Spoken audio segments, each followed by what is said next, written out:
Hey everybody, Vic Lost the Mad here. This video was supposed to come out on Monday, but Monday I had a bunch of technical errors that occurred during attempts at recording and a lot of other technical difficulties that just made it pretty much impossible. So I scrapped the whole project and I was going to start again on Tuesday, which was yesterday. But then Mother Nature decided to quite literally rain on that idea, and every time I tried to record anything, all you would be able to hear would be the sound of the rain hitting all of the windows in the side of the house. It's an aluminum siding house, so no matter where I go, um, you're either going to hear it on the side of the house or on the windows. And it was drowning everything out. I mean, it was obnoxious, so not good recording environment. So again, I had to wait until today, Wednesday. That being said, though, the plan this week was to put out two different videos, so I'll be putting them both up today. I was going to put one up, this one up on Monday, and then the next one was going to be today anyway. So I guess you're getting kind of a two for one special, but this one's late, but better late than never. So in this video, I've actually got three different clips to show you. And this first one is an example of what not to do in pretty much any map where everybody funnels down one of two sides. It's also a perfect example of how people can very easily and very stupidly ignore the minimap. We all have this minimap in the bottom left-hand corner, or bottom right-hand, sorry. Uh, Learn your right and left. Bottom right-hand corner of the screen, and it shows the positions of every enemy tank as they're spotted. So watch what the team does as I'm trying to drive into position back here and trying very hard not to knock over any trees.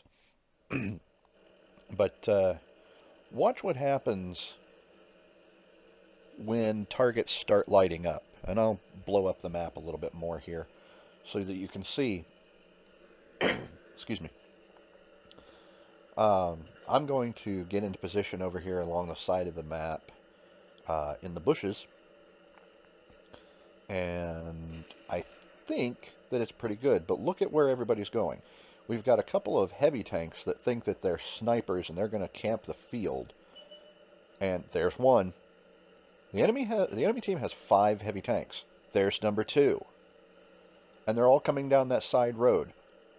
No one on our team is reacting, and I'm not looking at that because I'm looking at where I'm going. Um, I'm not in a position to fire yet, so I'm not paying attention to the map. But other people who should be turning around, because there's 3 heavy tanks over there now, 4 heavy tanks, and a Matilda 4, and the only person who has responded just died. And now I'm looking over there, and I shouldn't have to ping the map. Everyone should be able to see it, but no one is responding. All the people that went to the right to go either up the hill or around the lake are just carrying on like nothing is different. And it's ridiculous. Nobody is paying any attention to this. We've just lost 2 of our heavies. We're down to 2, and they're nowhere near this. The only person who can hold the cap right now is a Lee, and there's not really anything that he can do. And I'm trying to shoot at these guys, but I'm in the M41. It's got slow reload. It doesn't have a lot of ammunition. Its accuracy could use a little help. Even for artillery, it's not the greatest, and I'm trying. Now there's a KV-220-2 in the cap, and I don't know what's going on. I don't know what I can't deal with this. And still, nobody is down here to help the Lee. His time is about to be up. And there he goes. So, needless to say, this one was a loss. And it was a nasty one at that. Now, I will point out, if you look at the team lists, the guys who have rolled down here are all pretty good. Better than pretty good. They're very good. So, yeah, there's a distinct skill difference here. But this rolling that we took here could have been easily prevented if people just paid attention to the map. So this was the very next match, and we're on mines on an encounter battle. And again, I'm in the M41 Tier 5 American Artillery. And if we look at the matchup list here, we got a pretty good chance at winning this one. But something like that could still go either way. So I'm going to drive up onto the top of this hill, and you can see now one of the artifacts of recording that keeps popping up is this reduction in graphics that kept coming up in my replays that I wasn't getting in the actual games as they were happening. I don't know what that's all about. And you're probably also going to see a couple of spots here, I can already tell it's going to happen, where it lags in the replay for no apparent reason. There was a little lag spike there, and I don't know what that's about. The lag is only occurring in the replays, and it didn't happen in the actual gameplay. So first I'm going to try to get a shot at this KV-1, but he's on fire and somebody else finishes him off. I didn't have a good angle on him anyway. Alright, let's see what's coming up the... Oh, hey, there's a Matilda coming up to the island. I'm going to try to challenge. And he's spotting targets, so we got to get rid of him. He's spotting our guys, and he's dangerous. He's going to take a couple of hits before we get fully aimed, but there it is, and there he goes.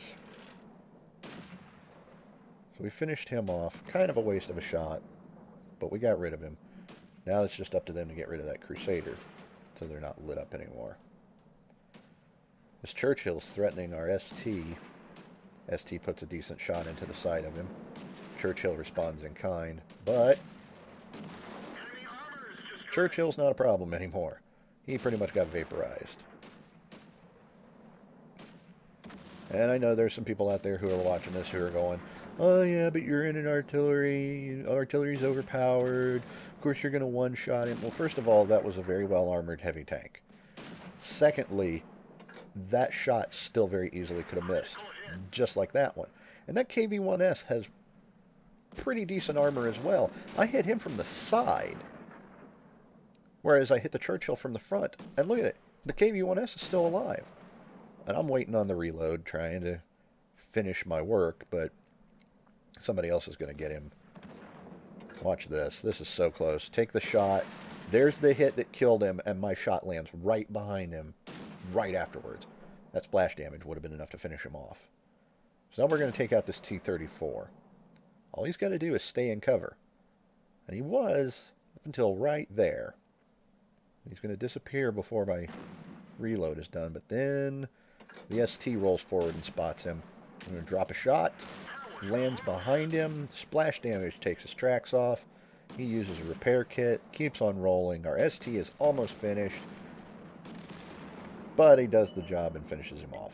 All that's left now is their artillery. I tried to aim down on their M41, but he very cautiously, very wisely gets into cover. I'm reloaded. I try to take a shot at the M7, but the KV-1's going to get him just before I shoot. And that's it. That's all she wrote. And here we are on Winterberg in the Tier 6 American medium tank, the Sherman Jumbo, which has probably the most broken turret armor of its type and tier. So if we look at the matchup here, we've got a 48% chance to win this one. I'm going to spoil it right now. We don't. This one is an example of how you can do everything right, and if your team sucks, you're still going to lose. But hey, if you're going to lose, make it look good. So instead of getting into the brawling in the big part of the city, which I probably should have done, and it may have helped us actually do a little bit better, I decided I'm going to go help out with the few people that are actually going over here to the little village on the hill. And there's a Cromwell Berlin over there. He's the only opposition we can see. We got a couple of heavy tanks that are rolling around the outside edge of the city. We're going to try to do something about those before we can get in to put some hurt into the Cromwell. So here's a KV-220-2. We stop in the open field, take a shot. It hits the side of his turret and bounces. Put another shot and miss. And he stops. All right, now we got him.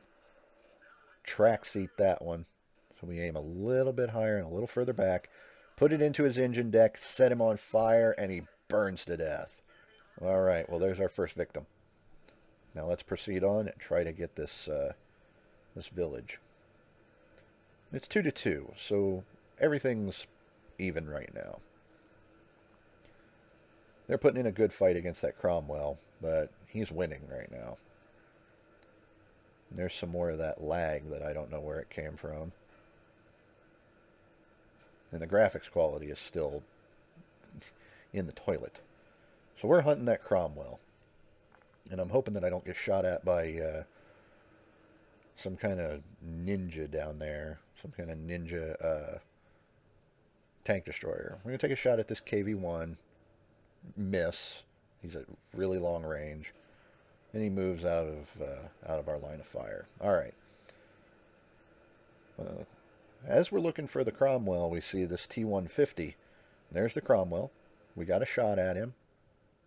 And we take the shot, and it bounces. All right. Well, let's get that T-150. He can see us. He's going to take a shot. It bounces. We could have put a good shot into his side, and we hit his lower plate, which at this range, you can't miss it. And just track seat that one. And our Nashorn is telling me to fall back, but I'm in good position here.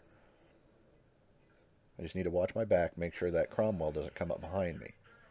We take the tracks off of the T-150. Try to aim a little bit higher than his tracks, but it still goes into the tracks. Keep him tracked, hoping that somebody can get around behind him. Our Chaffee did, but Cromwell took him out. Cromwell shoots us, we bounce it. Put a good shot into the T-150. I'm going to show you where everything is here. There's the T-150. We're putting good shots into him. The Cromwell finally gets wise and puts shots into our body instead of the side of the turret. We bounce another shot with the frontal armor. Get aimed up on the Cromwell. Put a good hit into him, and he's backing off. We take another shot, put another good amount of damage into him. He's completely backed off.